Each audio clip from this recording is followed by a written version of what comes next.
Welcome to Cambrai, November 1917, where German troops froze in terror at a single steel monster crawling across churned mud, a machine so massive, so alien, that trenches collapsed under its weight.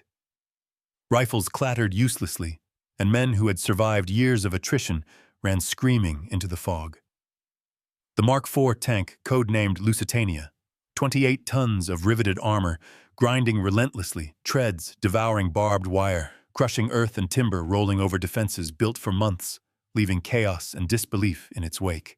Witnesses reported that the ground itself seemed to recoil beneath its advance. Entire platoons surrendered at the sight of it, eyes wide, hearts hammering, voices choked by fear as the roar of its engine drowned out commands and reason.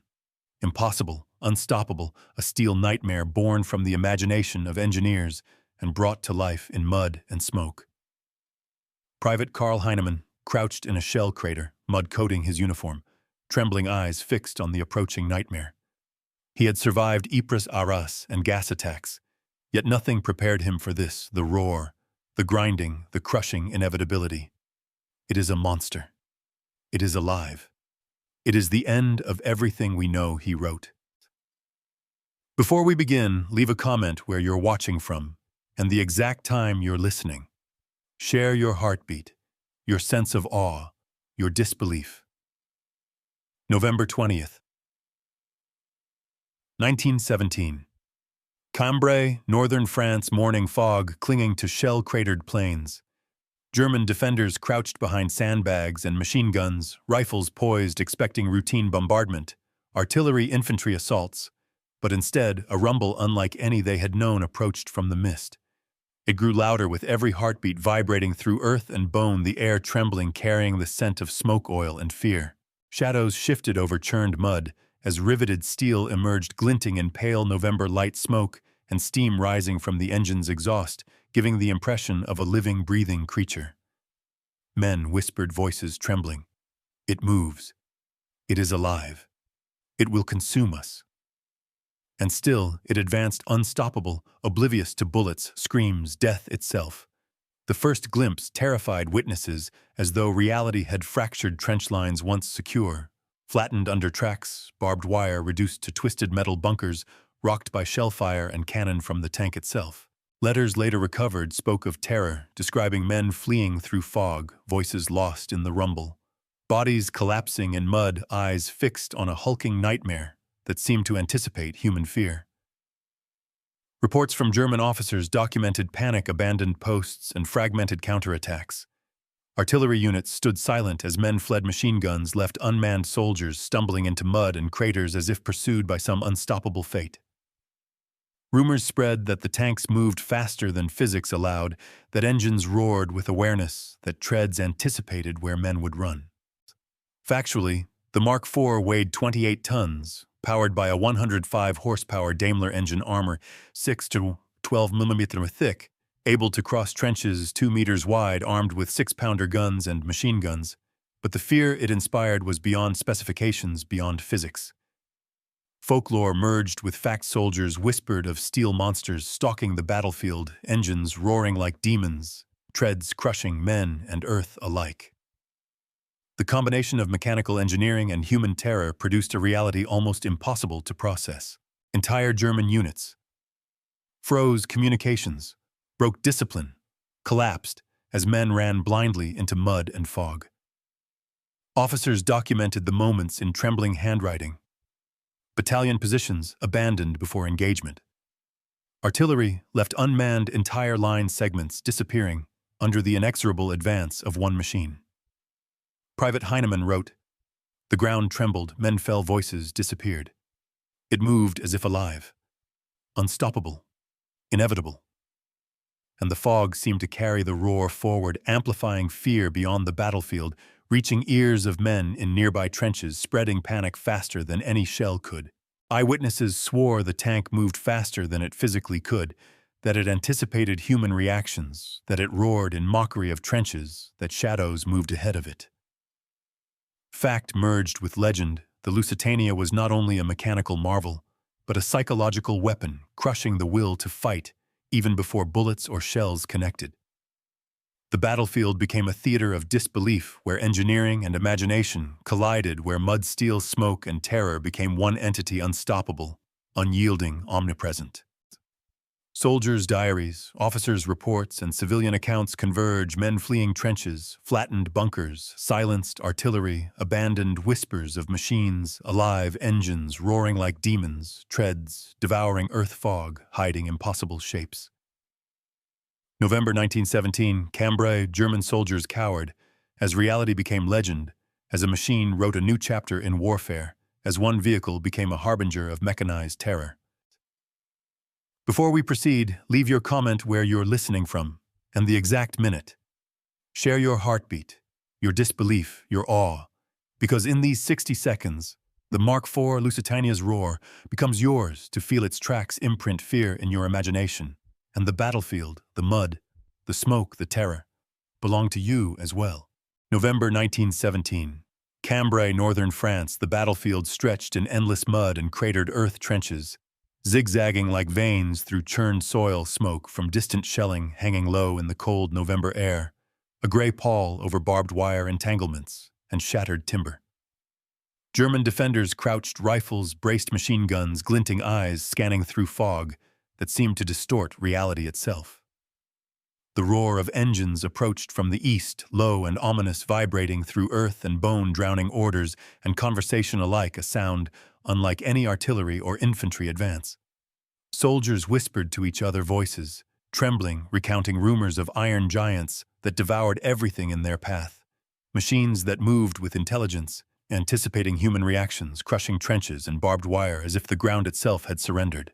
Each heartbeat was synchronized with the relentless grinding of treads, the shriek of metal on mud, the hiss of steam escaping armored plates, and men froze, trapped between disbelief and terror, knowing that survival would demand more than courage. It demanded a miracle. The fog swirled, twisting over the flattened no-man's land, concealing the shape of the Mark IV, until it loomed suddenly, a hulking behemoth glinting through the mist, rivets catching the pale light, like eyes staring into the souls of those who faced it. Smoke and steam rose from the engine vents, giving the impression of a living, breathing creature moving with purpose and inevitability.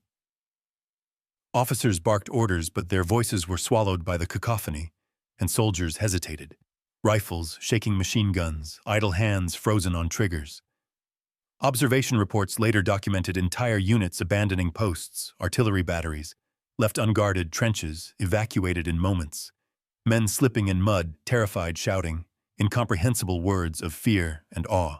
Civilian witnesses behind the lines described the roar as thunder, the vibration as a tremor that ran through houses and trees, and the sight of the hulking tank emerging from fog as a vision of impossible power, a steel colossus made flesh from human ingenuity and mechanical force. German defenses had been meticulously prepared over months, trenches reinforced with timber sandbags, stacked for cover. Machine gun nests coordinated for overlapping fields of fire. Artillery positions were pre-registered, ammunition stockpiled, and reserve infantry ready for counterattack. Yet nothing in these preparations could withstand the sheer physical and psychological weight of the Mark IV. Factually, each vehicle was 28 tons, powered by a 105-horsepower Daimler engine, armored with plates up to 12 millimeters thick, capable of crossing trenches up to 2 meters wide. Its main armament, 2 6-pounder guns, could destroy bunkers, and multiple machine guns could suppress infantry attempting to flee or counterattack. Logs from the British War Department indicate that the Mark IV could effectively replace the firepower of an entire company, and in the conditions at Cambrai, it did so with terrifying efficiency. Soldiers' diaries, however, transformed these facts into legend tales of tanks moving faster than physics, loud anticipating movements roaring with almost sentient intent, crushing obstacles before men could react. The battlefield itself seemed to bend to the will of the armored giant. Mud craters and barbed wire terrain that had slowed infantry, cavalry, and artillery alike became irrelevant. The Mark IV advanced relentlessly, the sound of its treads a constant vibrating reminder of human engineering, amplified to monstrous scale. Observers wrote that trenches once considered impenetrable were overrun, bunkers silenced, and lines of barbed wire reduced to twisted, useless scrap within moments. Soldiers reported the psychological effect as more devastating than the physical fear, paralyzed hesitation, multiplied, and units that might have resisted in ordinary circumstances collapsed under the perception of inevitability. Letters and diaries recovered from the period describe men abandoning weapons, surrendering without engagement, fleeing into the fog, mud-caking boots and hands shouting incoherent warnings as the armored advance erased all sense of the ordinary rhythm of battle. Command structures strained under the weight of this new reality. Orders to hold or counterattack were delayed, distorted or ignored entirely, as men refused to move or misinterpreted commands overcome by the audible and visual presence of steel rolling forward with unyielding purpose. Reports indicate that some units were so disoriented that they retreated into their own lines, causing confusion and friendly fire incidents. Folklore quickly merged with fact. Soldiers described the Mark IV as alive, capable of sensing movements, responding to threats, even laughing in the hiss of steam vents. Letters from officers show a blend of professional astonishment and superstition, a recognition that the battlefield had changed in a fundamental, almost supernatural way. Mud, fog, smoke, and steel combined to create a sense that ordinary rules no longer applied, that the Mark IV was both machine and myth, a mechanical predator stalking the plain with singular purpose. Visibility was minimal, yet the looming silhouette of the tank was unmistakable. Rivets glinted like cold eyes, exhaust smoke twisted in columns, and the immense tracks churned mud timber and barbed wire with unstoppable force. Infantrymen reported the vibration reaching into trenches, shaking the earth, and rattling teeth, while artillery crews abandoned their positions, knowing that standard shells and rifles could not pierce the armor or stop the momentum. The psychological impact was immediate and total. Discipline faltered as the roar and ground tremors induced panic.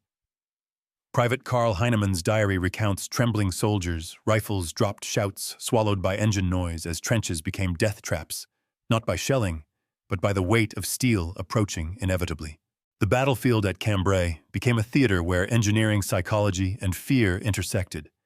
Fact and folklore intertwined, factual details of weight, speed, armor, and firepower, documented in official reports, while soldiers' narratives transformed these into legends of invincible monsters.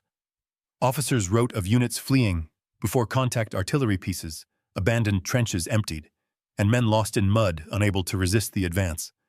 Civilians behind the lines recounted seeing smoke rise from the plains, hearing the rumble echo through villages, describing scenes that merged awe and terror. The Mark IV was more than a weapon. It was a catalyst for disorder, a psychological lever that shattered traditional defenses even before fire met target. By late morning, the fog began to lift slightly, revealing the scale of devastation. Trenches flattened, barbed wire, annihilated bunkers, breached artillery, silenced, and units scattered. Diaries and letters speak of a surreal scene, men crawling from craters, mud-smeared eyes wide with fear, whispering stories of steel monsters that moved with impossible speed and anticipation. Fact records confirm extraordinary outcomes, casualty reports, unit displacement, artillery losses, all consistent with the unprecedented effectiveness of the Mark IV. Folklore exaggerated these facts, embedding the notion of mechanical omnipotence in the minds of both soldiers and later historians. The combination of environmental factors, mud, fog, terrain, and the advanced design of the tank created a perfect storm of physical and psychological dominance. German officers struggled to restore order. Communication lines were severed by terrain and confusion. Counterattacks faltered before formation. Retreating units clashed with one another, further destabilizing the front. Reports indicate that fear and anticipation of the Mark IV caused more disarray than its physical passage alone.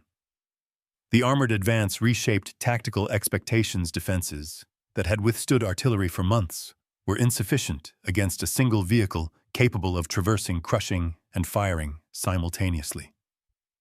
Mud trenches, fog, and terror converged to create an environment in which human initiative was paralyzed, and the battlefield itself seemed to belong to the machine. November 1917. Cambrai. The stage was set. German soldiers crouched behind trenches, machine guns, idle rifles, trembling eyes fixed on the approaching steel, aware that any attempt to resist might be futile. Fact and folklore collided, steel impervious to rifle fire engines rumbling like monsters, treads devouring earth fog, concealing impossible shapes. The Mark IV Lusitania was no longer just a machine. It was a symbol of mechanized terror, demonstrating the psychological and physical dominance that armored warfare could impose. The battlefield had changed. Rules of engagement, tactics, and morale were all rewritten in the space of moments. Soldiers, officers, civilians all witnessed in dread and awe a force that was unstoppable, omnipresent, and unforgettable. The Mark IV Lusitania was not merely a machine of steel. It was an engineered leviathan, a convergence of mechanical ingenuity, industrial capability, and tactical innovation, and German troops at Cambrai quickly realized that their conventional understanding of warfare was insufficient. Weighing 28 tons with a 105 horsepower Daimler engine, the Mark IV moved with a deliberate, grinding inevitability, its tracks crushing barbed wire and earth alike, creating pathways over obstacles that had stopped infantry columns, cavalry, and artillery for months. Armor thickness ranged from 6 to 12 millimeters, impervious to standard rifle fire, and its armament, 2 6-pounder guns, complemented by multiple machine guns, enabled it to engage entrenched defenders while advancing across impossible terrain. The logistical planning behind the deployment was meticulous. Fuel and ammunition carried internally, crews trained to coordinate with creeping artillery barrages, engineers ensuring the suspension and track system could absorb cratered and frozen terrain, and radio communication limited but sufficient for basic command and coordination. Every technical specification was designed not merely to survive combat, but to dominate it psychologically, mechanically, and tactically, transforming a single vehicle into the spearhead of an entirely new method of engagement. Field reports from the British War Department detail precise accounts of the Lusitania's capabilities. During preliminary tests, the Mark IV was observed crossing a 2-meter-wide trench, something previously thought impossible for any armored vehicle. Craters from artillery barrages, mud, and debris failed to halt its forward momentum. Its tracks distributed weight in a manner that prevented immobilization in conditions that would trap horses and infantry alike. Artillery reports confirmed that standard German field pieces, including 77mm and 105mm guns, had little effect unless fired at close range with precise targeting, which the mobility of the tank often prevented. Infantry units armed with rifles and grenades found themselves irrelevant in the face of its armor and firepower. Every movement of the tank rendered conventional tactics obsolete. Soldiers' accounts combined with official logs corroborate these observations. Men fled or froze defensive positions, collapsed, and officers struggled to coordinate even minimal resistance. But the Mark IV's terror extended beyond its physical attributes. Psychological warfare played an unintentional yet potent role. Soldiers reported that the tank seemed to anticipate human movement, that its engines roared with an almost sentient awareness, that its presence induced paralysis in even the most experienced troops. These accounts, while anecdotal, were consistently repeated across multiple units, suggesting that the psychological impact of the Lusitania was as significant as its mechanical effect. Letters recovered from soldiers describe entire platoons surrendering before engagement, firing ceased, and positions abandoned as the rumble of the tank approached. Officers documented the fear in meticulous reports. Hesitation, confusion, and loss of cohesion amplified the machine's physical advantages, effectively multiplying its tactical power. German units were outflanked, outgunned, and outmaneuvered not only by technology, but by the reaction it provoked. Fear itself became an instrument of warfare. Observations from the field note that the Mark IV did not act in isolation. Its deployment was integrated into a broader tactical doctrine emphasizing coordination with creeping artillery barrages. Artillery fired just ahead of the advancing tank, suppressing defenders and allowing the armored vehicle to move unimpeded across terrain that would have stopped infantry assaults. The combination of armor mobility firepower and artillery coordination created a force multiplier effect that compounded the psychological shock. Trenches that had withstood months of bombardment fell within minutes, barbed wire entanglements were flattened, and machine gun nests destroyed or abandoned. The result was an operational breakthrough not achieved through sheer numbers or conventional artillery, but through the innovative application of engineering tactics and timing. The human response to this technological marvel was immediate and visceral.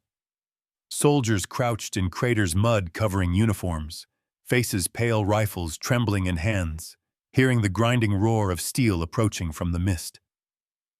Private Karl Heinemann's diary describes the sensation as almost supernatural. It moved as if alive, unstoppable, inevitable. The ground trembled beneath its treads. The fog itself seemed to carry its roar forward, swallowing our commands, our courage. These accounts highlight the interplay between fact and folklore. The documented mechanical capabilities of the tank were extraordinary, yet the perception of an intelligent, omnipresent machine amplified fear beyond what physical destruction alone could achieve. The blending of human psychology and technological superiority became a defining characteristic of armored warfare. Statistical analysis of the Cambrai engagement further underscores the Mark IV's effectiveness. Casualty reports indicate disproportionate losses among German units faced with tank assaults, with attrition rates far exceeding those of standard infantry engagements. Bunkers that had resisted months of artillery fire were destroyed within minutes, while machine gun crews found themselves outflanked, suppressed, or forced to abandon their positions. Operational logs record that the advance of a single Mark IV could neutralize the defensive potential of an entire company, demonstrating an unprecedented efficiency in terms of firepower-to-weight ratio. In practical terms, the Lusitania acted as both a mobile fortress and a force multiplier, capable of achieving objectives that would have required hundreds of infantrymen and weeks of artillery preparation under conventional conditions. Engineers and officers within the British units responsible for deployment were acutely aware of both the capabilities and the limitations of the Mark IV. Crews trained for months learning to navigate cratered terrain, coordinate fire between main guns and machine guns, and work in concert with artillery units. Maintenance considerations, fuel management, and ammunition distribution were critical, given that immobilization in mud or mechanical failure could render the vehicle ineffective. However, reports confirm that during the Cambrai operation, these considerations were meticulously addressed, allowing the Lusitania to operate continuously under harsh environmental conditions, fog, and artillery fire. Its reliability in the field contrasted sharply with the improvised perception of invincibility among the German defenders, reinforcing the legend of the machine as a supernatural force. Accounts of movement across the battlefield describe a deliberate, grinding advance. The engine's roar was continuous, the treads crushing obstacles, creating paths over trenches and through barbed wire, leaving destruction in its wake. Infantry attempting to respond found themselves outmaneuvered, outgunned, and overwhelmed. Officers' reports indicate that coordination among defending units broke down rapidly. Orders were delayed, miscommunicated, or ignored entirely due to the psychological shock induced by the armored advance. Soldiers described a sensation of inevitability. No matter where they moved, the tank would arrive, crushing earth and morale alike. Diaries report moments when men paused in disbelief watching the Lusitania roll forward, as though the battlefield had become a mechanical predator hunting them specifically. The Mark IV's effectiveness at Cambrai demonstrated a paradigm shift in warfare. Mobility, armor, firepower, and psychological impact could be combined into a single system that outstripped traditional defensive measures. Trenches, bunkers, machine guns, and artillery alone were insufficient to resist such a force, and German commanders quickly recognized that conventional tactics would not suffice. The combination of fact, weight, armor, armament, mobility, and folklore, the perception of invincibility, the almost sentient advance, the aura of terror, created a situation in which human perception amplified mechanical capability, and the battlefield itself seemed to bend to the tank's will.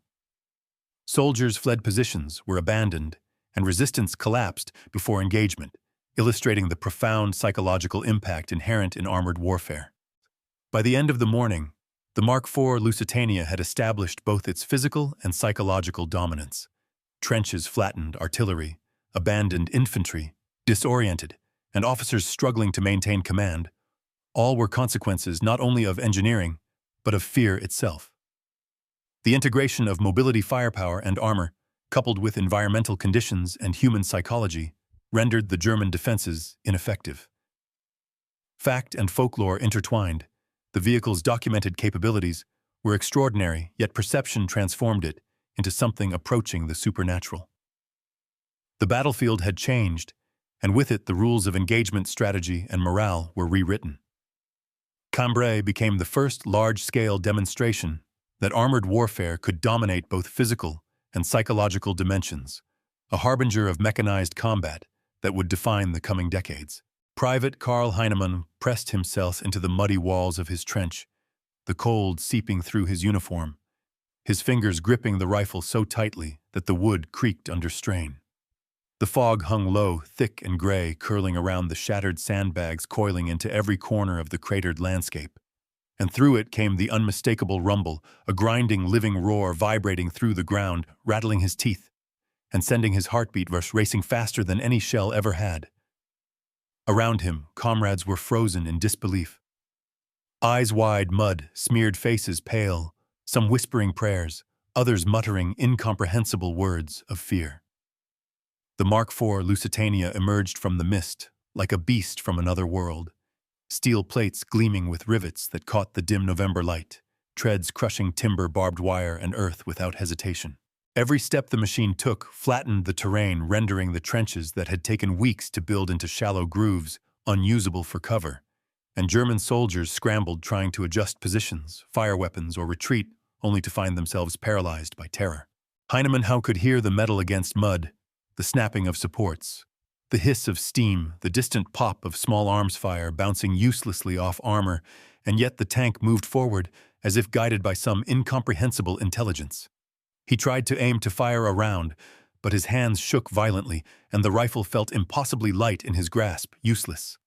Around him, comrades abandoned posts, machine gun crews fled, rifles, dropped artillery crews left pieces unguarded, the fog amplifying the sense of inevitability. Heinemann's mind raced months of training experience in Ypres Arras gas attacks, endless bombardments. None of it prepared him for this. The Lusitania was a mechanical nightmare alive in perception, if not in fact a moving fortress that transformed the battlefield with every inch it advanced. Across the field, Sergeant Ludwig Weber crawled through mud and debris, the roar growing louder, the vibration traveling through his body as if the earth itself had been possessed. He watched the steel monster crest a small rise, treads flattening barbed wire cannon port rotating to engage a distant bunker, and felt the panic ripple through his unit. Soldiers tried to organize a defensive line, but hesitation spread faster than orders could be shouted. Some fired rifles at the tank, others hurled grenades, but the bullets pinged harmlessly off armor, the grenades exploding uselessly against riveted plates. Each failed attempt compounded terror, creating a feedback loop where the psychological impact amplified the mechanical threat. German units that had weathered months of shelling now quaked before one vehicle, their discipline unraveling with each step of the advancing giant. Heinemann's eyes followed the tracks over a series of craters, trenches, and barricades that had previously seemed impassable. Civilians later described seeing smoke rising in columns, soldiers fleeing into fog, and the unmistakable impression of steel moving as if alive, a predator stalking its prey. Officers' reports corroborate this chaos. Positions, abandoned artillery batteries rendered useless infantry units, paralyzed lines disintegrating. The field itself became a stage of disbelief, fact and folklore intertwined as soldiers swore the tank anticipated movement, that shadows danced ahead of it, that it roared in mockery of human effort. The combination of engineering precision and human fear created a force multiplier far beyond the sum of the tank's specifications. Corporal Heinrich Bauer stumbled into a crater mud, caking his boots, watching as the Lusitania leveled a nearby trench, crushing barbed wire and debris beneath its tracks. His comrades screamed, scattering into the fog, voices drowned by the engine's roar. He fired his rifle instinctively, hoping to hit a vulnerable point, but the steel plates were impervious. The cannon fired a shell into a reinforced bunker, and the earth shook, sending debris flying in all directions.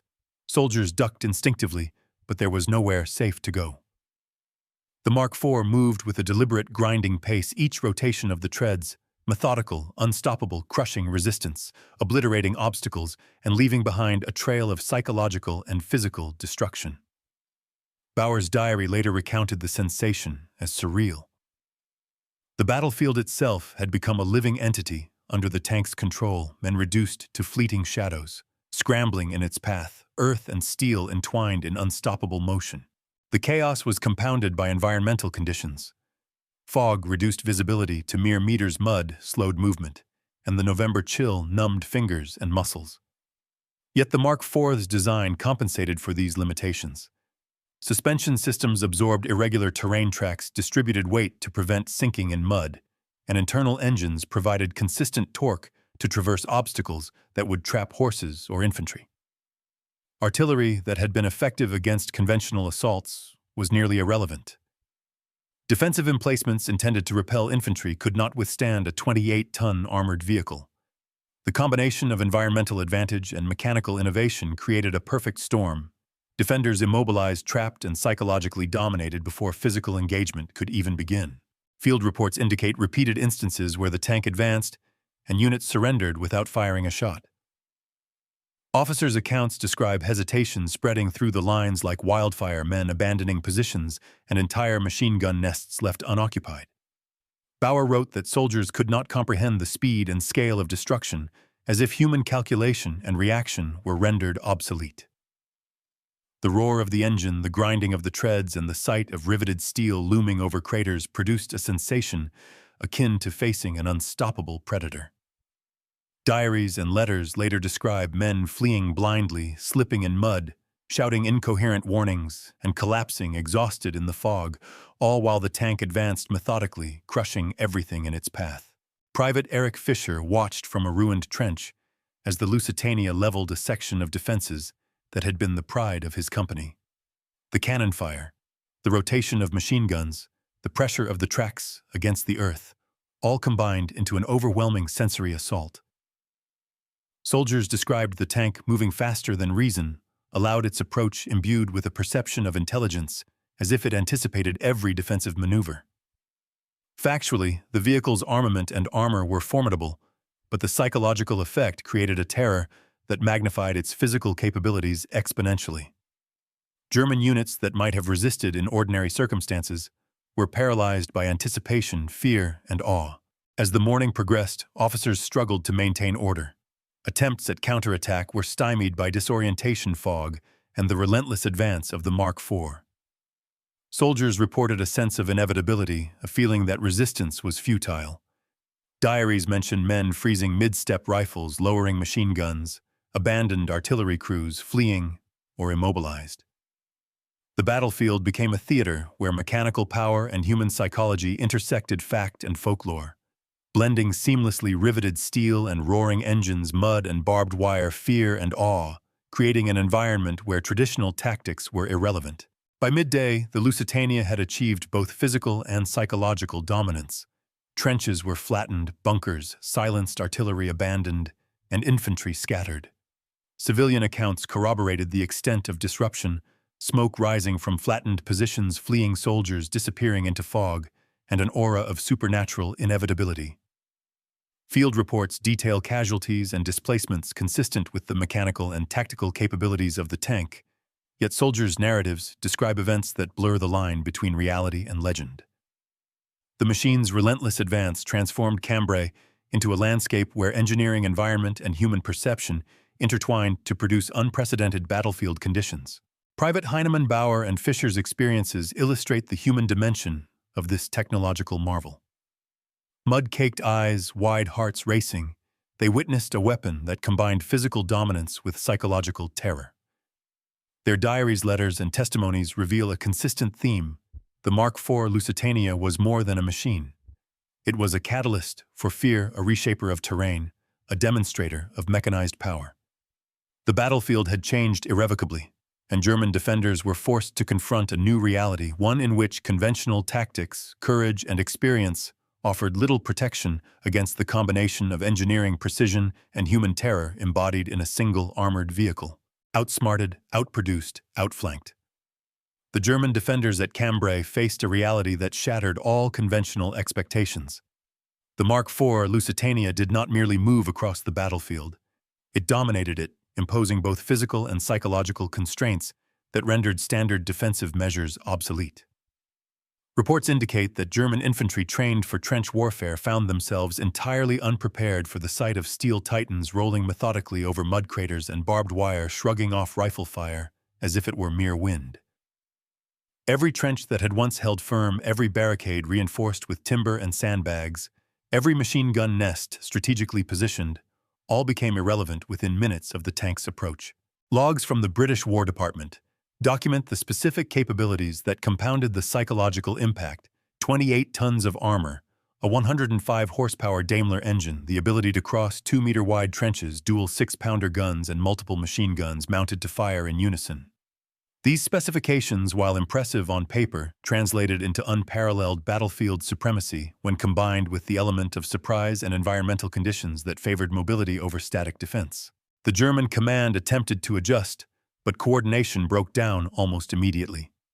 Units tried to mount counterattacks only to find the Mark IV crossing obstacles that should have stopped any assault, flattening positions while simultaneously delivering precise fire against defenders. Artillery fire intended to neutralize the vehicle was largely ineffective. Rounds bounced off armor, and attempts to deploy heavier weapons were delayed by disorganized lines and the rapid advance of the tank. Officers' reports detail repeated failures to align defensive measures with the tank's speed and firepower, leading to mass disarray. Soldiers abandoned positions before engagement machine guns left unmanned, and artillery crews fled or immobilized. The combination of technical superiority and psychological shock created a feedback loop. The tank's presence amplified fear, reduced resistance, and reduced resistance allowed the tank to advance further and faster. Private Karl Heinemann's account illustrates the human impact of this dynamic. He described the battlefield as surreal, foggy, and chaotic, punctuated by the grinding roar of tracks, the hiss of steam, and the staccato of cannon fire. Men scrambled over craters, slipping in mud, shouting warnings, collapsing in exhaustion, and yet the Lusitania pressed on with unerring purpose. Soldiers reported the sensation that the tank anticipated human movement, a perception of sentience that magnified terror beyond the reality of mechanics. Even officers aware of the technical specifications could not mitigate the disruption of human cohesion. Letters recovered from multiple units describe hesitation paralysis and surrender, demonstrating that the psychological component of the tank's presence was as decisive as its physical capabilities. Comparative analyses of defensive versus offensive capabilities underscore the magnitude of the Mark IV's impact. German units equipped with standard rifles, machine guns, and field artillery were calibrated for entrenched defensive operations. The introduction of the tank disrupted this balance.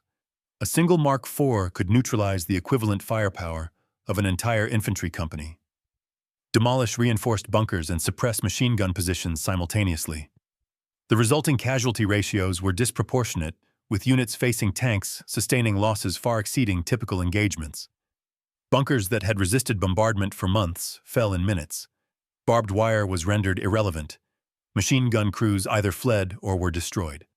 The convergence of mobility armor and firepower in a single platform created operational asymmetry that traditional defensive doctrine could not address. The battlefield at Cambrai became a laboratory of mechanical supremacy and human reaction. Observers noted that soldiers' attention was split between immediate threats, environmental hazards, and the incomprehensible size and power of the Mark IV. The tank's advance created zones of paralyzed action where defenders neither attacked nor retreated effectively, trapped by fear and confusion. Private Erich Fischer wrote that the roar and vibrations of the tank induced a sense of inevitability. Positions once held firmly were abandoned almost instinctively. Civilian witnesses behind the lines confirmed the scope of disruption, describing smoke rising from flattened positions, fleeing soldiers swallowed by fog, and the mechanical terror advancing, as though the earth itself had been conscripted. The combination of artillery coordination and tank maneuvering magnified effects exponentially. British units deployed creeping barrages in conjunction with tank advances, suppressing enemy troops just ahead of the armored vehicle, allowing the Mark IV to roll through no man's land with minimal resistance. This integration of firepower and mobility created a force multiplier that transformed a single tank into an operational breakthrough capable of reshaping entire sectors of the front. Field reports confirm that this synergy reduced the defensive potential of German units to near zero in specific sectors, demonstrating the effectiveness of combining technology, environment, and tactical innovation. Soldiers' testimonies frequently emphasize the psychological amplification of mechanical advantage. The Mark IV was not merely feared for its firepower. It was perceived as invincible, omnipresent, and intelligent. Heinemann, Bauer, and Fischer describe men freezing in place, abandoning weapons, muttering incoherent warnings, and fleeing blindly through mud and fog. The psychological impact compounded the tactical effect.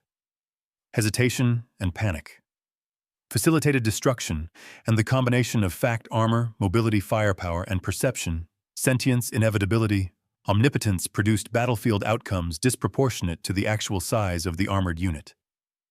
Every rumble, every cannon report, every flattened trench reinforced the aura of invincibility, creating a self-perpetuating cycle of terror and mechanical dominance. Operational reports highlight the systemic effects of the tank's deployment. Units that attempted to regroup were often countered by simultaneous advances in multiple sectors. The Mark IV's capability to cross obstacles previously considered insurmountable enabled it to outflank defensive positions, isolate artillery, and disrupt supply lines. Officers documented difficulties in coordinating reinforcements as communication lines were severed and fear-induced paralysis slowed or prevented movement. The tank's ability to combine mobility with destructive power fundamentally altered the dynamics of defensive warfare at Cambrai, rendering previously effective tactics insufficient. Field engineering reports provide additional insight into the vehicle's impact. Suspension and track systems were designed to absorb uneven terrain and maintain forward momentum across cratered, frozen, and mud-laden surfaces.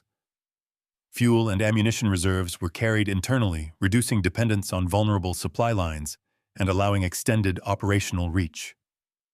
Mechanical reliability under adverse conditions ensured that the tank maintained its advance even when conventional mobility would have failed. These factors, combined with coordinated artillery support, transformed the Mark IV into both a psychological and operational instrument of war. By late morning, the scale of disruption was evident. Trenches and defensive works had been flattened, artillery, abandoned infantry scattered or surrendering, and command structures fractured. Diaries, letters, and official logs converge on the theme of unmitigated dominance. The Mark IV acted simultaneously as an armored fortress, a mobile artillery platform, and a psychological weapon, neutralizing the defensive capability of multiple German units within a condensed time frame. Fact and folklore intertwined. Mechanical capability reinforced human perception of invincibility. Fear magnified the machine's effect, and the battlefield was irrevocably transformed. The Cambrai engagement demonstrated the potential of mechanized warfare to transcend conventional combat methods. Soldiers and officers alike recognized that mobility, firepower, and psychological impact could be combined into a single platform, achieving operational breakthroughs unattainable with traditional infantry and artillery tactics. The Mark IV Lusitania exemplified this paradigm, its presence alone reshaping strategy, morale, and tactical expectations. German forces confronted not just a vehicle, but a force that disrupted human perception, undermined established doctrine, and demonstrated the emerging dominance of armored warfare in modern conflict. By midday, the magnitude of the Mark IV Lusitania's impact became undeniable. German command posts were littered with fragmented reports, hurried notes, and scribbled observations detailing units rendered ineffective before they could engage trenches, leveled artillery, abandoned, and machine gun crews fleeing or incapacitated by sheer terror. Brigade commanders convened hastily, attempting to reassert control over a front rapidly dissolving under the inexorable advance of steel and firepower. Officers seasoned in years of trench warfare and conventional artillery engagements realized with grim clarity that conventional doctrine had failed. The Mark IV was not merely a weapon of destruction, it was a paradigm-shifting agent capable of rewriting the very rules of engagement. Commanders had underestimated its psychological power. The fear it generated amplified its mechanical advantage exponentially. Reports indicate that units attempting to regroup were hampered by the cascading panic of neighboring formations, the sound and sight of the tank moving inexorably forward, compelling men to abandon positions before engagement. Soldiers across multiple sectors recounted the surreal quality of the battlefield, mud churned by treads, smoke and steam curling from riveted armor plates, cannon fire smashing bunkers, while machine guns suppressed any attempted resistance.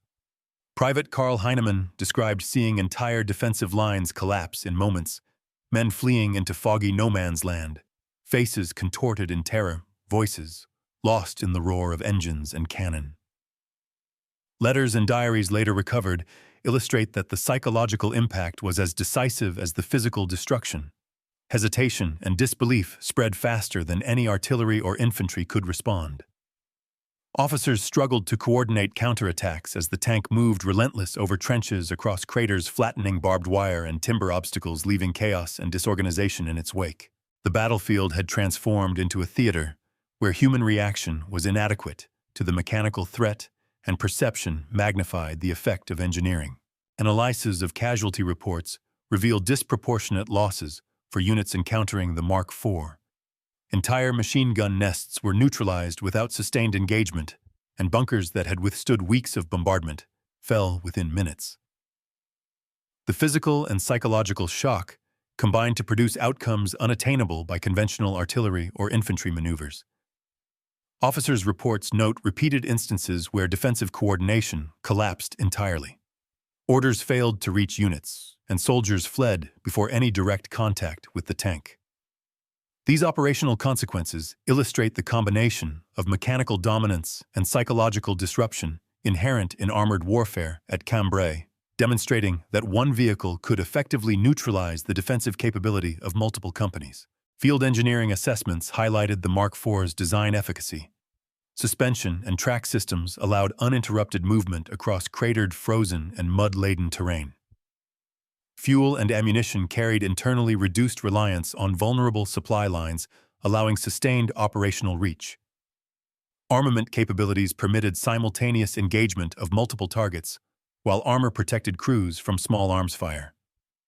Each of these factors contributed to both physical and psychological dominance, but the integration of mobility firepower and environmental adaptability ensured operational superiority. Soldiers' diaries describe the sensation of inevitability, the belief that no matter where they moved, the tank would arrive unstoppable, crushing resistance and morale alike. Psychological analysis of soldier testimonies reinforces the operational data. Reports consistently indicate that the Mark IV's advance induced paralyzing fear, hesitation, and surrender. Private Eric Fisher described observing comrades, frozen mid-step rifles, lowering machine guns, abandoned artillery crews, immobilized as the steel monster moved forward with relentless purpose. These observations were repeated across units. Fear amplified the tank's effect. Hesitation enhanced vulnerability, and the combination of perception and engineering produced a self-perpetuating cycle of battlefield dominance. The Mark IV operated simultaneously as a weapon, a force multiplier, and an instrument of psychological warfare. As the Lusitania moved deeper into German defensive lines, the cumulative effect on command structure became pronounced. Orders were delayed, miscommunicated, or ignored as the armored advance disrupted communications and disoriented units. Attempts at organized counterattacks faltered, and retreating soldiers often collided with their own lines, exacerbating confusion. Civilian accounts note the pervasive sense of chaos, describing smoke rising from destroyed positions, fleeing soldiers, disappearing into fog, and an almost surreal inevitability to the advance of steel. The Mark IV's presence rendered previously effective strategies insufficient, establishing its role not only as a mechanical instrument of destruction, but as a catalyst for systemic battlefield disruption. Field observations and reports also highlight the integration of the Mark IV with supporting artillery. Creeping barrages fired just ahead of advancing tanks suppressed defenders, further amplifying the operational impact of armored units. Coordination between tank crews and artillery officers allowed the Mark IV to traverse obstacles and neutralize positions that would have otherwise slowed or halted advancement. German defensive doctrine premised on entrenched positions and overlapping fields of fire proved ineffective against such integrated mechanized tactics. This synergy of mechanical power, tactical planning, and environmental adaptation demonstrated a revolutionary shift in the conduct of warfare. Soldiers' experiences illustrate the human dimension of this technological and tactical evolution. Private Bauer recounted crawling through mud, observing bunkers destroyed by cannon fire from the tank, while machine guns suppressed movement all under the weight of fog and fear. The combination of environmental disorientation and relentless mechanical advance created an almost hypnotic effect. Soldiers froze, surrendered, or fled, with hesitation magnifying the tank's destructive potential. Diaries reveal repeated references to the perception of sentience in the vehicle, as though it anticipated defensive maneuvers and responded preemptively, further amplifying terror and reducing effective resistance. By late afternoon, the strategic consequences of the Mark IV Lusitania's deployment became clear. Defensive lines were fragmented, artillery rendered ineffective, infantry scattered, and command cohesion disrupted. Field reports noted that the advance of a single armored vehicle could neutralize multiple defensive positions across a broad sector. Casualty assessments, unit displacement logs, and personal accounts converged to demonstrate that the combination of firepower, mobility, armor, and psychological impact rendered conventional defenses nearly irrelevant. The Mark IV operated not only as a physical instrument of destruction, but as a tool that manipulated perception, inducing fear, hesitation, and surrender before engagement. Officers' post-battle reports emphasized the novelty of the challenge. Standard procedures for artillery placement, infantry coordination, and trench defense were insufficient to counter a machine capable of traversing obstacles, firing upon multiple targets, and maintaining continuous mobility. Attempts to devise ad hoc countermeasures were hampered by fear and confusion. Letters recovered from German officers describe a mixture of astonishment, dread, and the realization that traditional strategies were inadequate. The battlefield had been irrevocably altered, engineering tactics and psychological impact converged to create a force that defied expectations and redefined operational effectiveness. The Mark IV Lusitania's performance at Cambrai established foundational principles for mechanized warfare. The integration of armored mobility with coordinated artillery support, combined with psychological impact on defenders, demonstrated that a single vehicle could achieve objectives unattainable by conventional means. Soldiers' narratives and official records alike confirm that the psychological component was as decisive as physical capability, establishing a model in which perception, fear, and anticipation multiplied mechanical power. Cambrai thus became a landmark in military history. The Mark IV did not merely defeat units. It transformed the very nature of defense and engagement. As darkness approached, the battlefield bore the unmistakable imprint of the tank's dominance: flattened trenches, destroyed fortifications, scattered and demoralized infantry, abandoned artillery, and pervasive fear. Diaries, letters, and after-action reports illustrate the integration of fact and folklore, metal and engine specifications documented in reports, perception of invincibility, and sentience documented in soldier accounts. Together, these elements underscore the Mark IV Lusitania's dual role as both mechanical instrument and psychological weapon, a combination that produced extraordinary operational and strategic consequences. The German forces confronted not merely a machine, but a transformative instrument of warfare whose implications would reverberate across subsequent conflicts, shaping the evolution of armored and mechanized tactics for decades to come. The battlefield at Cambrai. November 1917 fell into a surreal quiet as the final echoes of the Mark IV Lusitania's advance faded across the mud-churned plains. Trenches lay flattened, barbed wire twisted, and broken bunkers reduced to smoking rubble, and soldiers who had fled hours before huddled in craters, shivering, mud-soaked, and dazed. Command structures were fragmented. Officers struggled to piece together reports from scattered units, some of which had retreated miles in panic, while others remained immobilized in the mud, eyes fixed on the horizon, where the steel behemoth had disappeared into fog. Diaries and letters recovered from the field reveal a consistent theme: the overwhelming mixture of awe, terror, and disbelief. Soldiers recounted that in those moments of silence after the chaos, a profound sense of futility settled over the lines. The machine had done its work not merely through firepower, but through the psychological collapse it induced, leaving defenders questioning whether resistance was possible at all. Commanders noted that the lessons of Cambrai were immediate. The traditional reliance on trenches, machine guns, and field artillery could no longer guarantee security. Mechanized warfare had arrived, and with it the rules of engagement were rewritten. Even as the fog lifted slightly over the wreckage, the human cost and the imprint of the Mark IV's passage were evident everywhere. Bodies of soldiers abandoned in the mud rifles, half-buried helmets, dented and smeared with grime created a landscape that was both tragic and surreal. Survivors' accounts emphasized the strange quiet that followed the roar of engines, the grinding of treads and the thump of cannon fire, an eerie calm that contrasted sharply with the moments of terror and chaos. Private Karl Heinemann later described a sensation of disbelief, as if time had stretched unnaturally during the tank's advance, each second laden with anticipation and fear, yet simultaneously too rapid to process. He wrote that the battlefield seemed transformed, almost unrecognizable, with familiar positions obliterated and new avenues of movement created where none had existed. The machine had imposed order only through dominance, leaving a profound void where human initiative and defensive planning had once stood. Officers attempting to analyze the day's engagement noted that the physical destruction caused by the Mark IV was only part of its strategic effect. The psychological consequences were far-reaching. Troops who survived the initial advance remained paralyzed by fear, hesitant to occupy positions previously held with confidence, and constantly anticipating another armored assault. The presence of the tank had created a persistent perception of invincibility, a legend in motion that extended beyond its physical location on the battlefield. Letters between commanding officers highlight discussions about morale, cohesion, and the need for entirely new tactics to counter mechanized threats. The Mark IV had demonstrated that a single vehicle, when combined with coordinated artillery and careful tactical planning, could achieve results previously unattainable even with large-scale infantry maneuvers. The human experience of Cambrai underscores the intersection between mechanical power and psychological impact.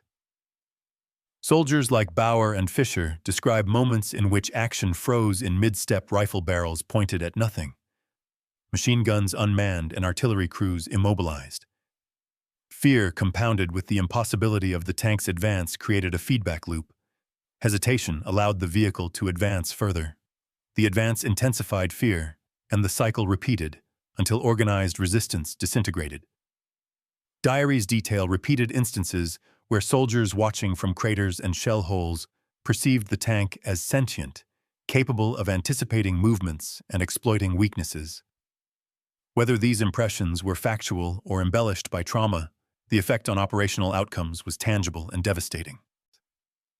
Field reports compiled after the engagement document the sequence of collapse with clinical precision multiple companies rendered ineffective within minutes. Bunkers breached artillery positions, silenced communication lines disrupted, and infantry units scattered. These reports quantify the operational dominance of the Mark IV, while personal narratives capture the human toll and the emotional resonance of confronting a weapon that exceeded both physical and psychological expectations. Survivors spoke of a landscape unrecognizable from previous engagements: trenches flattened, mud churned, barbed wire destroyed, and a pervasive sense that the machine had rewritten the terrain itself. The Lusitania had acted as both instrument and catalyst, imposing strategic change through a combination of brute force and induced terror. Historians analyzing Cambrai emphasize the long-term implications. The success of the Mark IV demonstrated the obsolescence of purely static defenses against mechanized assault and highlighted the necessity of integrating mobility armor and firepower in modern warfare. German post-battle analyses reveal recognition of the tank's transformative potential, noting that traditional doctrines failed to account for the psychological dimension of armored vehicles.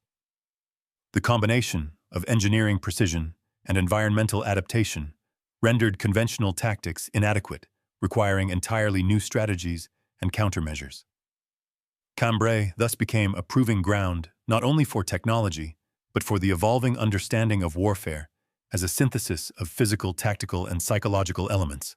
The battlefield's aftermath extended beyond immediate physical and tactical consequences. Letters and diaries illustrate a lingering sense of awe and dread among soldiers who witnessed the Mark IV's advance, with repeated references to the machine's seeming inevitability, omnipresence, and destructive efficiency. Civilians behind the lines reported observing smoke and hearing the rumble, perceiving the tank as almost mythic, a living force reshaping the world around it. The convergence of tangible destruction and intangible fear solidified the Mark IV's status as a transformative weapon capable of influencing morale, strategic decisions, and the perception of possibility on the battlefield. The fusion of mechanical engineering, tactical innovation, and human psychology at Cambrai provided a template for the evolution of armored warfare, one that would inform doctrine for decades. By late afternoon, the echoes of the Mark IV's advance persisted in subtle ways. Mud-smeared, exhausted soldiers struggled to regroup, artillery pieces remained abandoned or misaligned, and defensive cohesion was incomplete. Officers documented efforts to reorganize units, assess losses, and plan for the possibility of further mechanized engagement. Diaries record a haunting awareness among troops that they had faced an unprecedented phenomenon, a single machine capable of reshaping the battlefield, rendering their training and preparation only partially effective. The fog and smoke that had accompanied the tank's approach now seemed to linger as an intangible reminder of vulnerability, of the shifting nature of combat, and of the unpredictable consequences of technological advancement. Survivors' narratives illustrate how memory and legend intertwined in the immediate aftermath. The Mark IV became both a tangible threat and a symbol, its tracks marking not only the earth, but also the perception of possibility, fear, and inevitability. Accounts describe soldiers returning to positions once held with confidence, now hesitant, haunted by the memory of steel and fire, anticipating another armored assault that might never come. Civilians recounted the columns of smoke, the echoes of engines, the flattened trenches, creating stories that blurred fact and folklore. Historians later confirmed the extraordinary physical and tactical effects of the tank, yet the psychological impact vividly described in diaries and letters arguably amplified its operational dominance beyond what could be measured by reports alone. The strategic implications became apparent in subsequent planning. British commanders noted that the integration of armored mobility with artillery coordination had demonstrated a force multiplier effect, with one vehicle capable of achieving outcomes that would have required hundreds of infantrymen and sustained bombardment. German command recognized the obsolescence of static trench defense in isolation and the necessity of developing countermeasures against mechanized units. The Mark IV's performance at Cambrai foreshadowed the evolution of modern mechanized warfare, combining physical dominance, tactical integration, and psychological effect into a single operational platform capable of transforming the battlefield landscape. As night fell over Cambrai, the battlefield bore the unmistakable imprint of the LUSITANIA flattened trenches, destroyed fortifications, scattered and demoralized infantry, abandoned artillery, and pervasive psychological disruption. Diaries, letters, and after-action reports consistently highlight the dual role of the tank as both mechanical instrument and psychological weapon. The events of November 1917 illustrate that operational effectiveness is derived not solely from technical specifications, but from the interaction of engineering human perception, environmental conditions, and tactical integration. Soldiers faced the tangible force of steel and fire, yet their reactions, magnified by fear, hesitation, and disbelief, contributed significantly to the outcomes of the engagement. Finally, the legend of the Mark IV Lusitania endured because it was more than a tank. It was a paradigm, a demonstration, that the battlefield had fundamentally changed. Soldiers' testimonies, officers' reports, and civilian observations collectively convey a lesson. Technological innovation, when combined with environmental mastery and psychological impact, can achieve strategic outcomes far beyond numerical superiority. Cambrai became the proving ground, the historical echo, and the moral lesson that the introduction of armored warfare was not merely an incremental improvement, but a transformative shift in how wars would be fought. The echoes of that day resonate through military history, one machine, one advance, one day of terror, altering not only a battle, but the very nature of warfare itself, leaving soldiers, commanders, and historians alike to confront the enduring question of human resilience in the face of mechanized inevitability.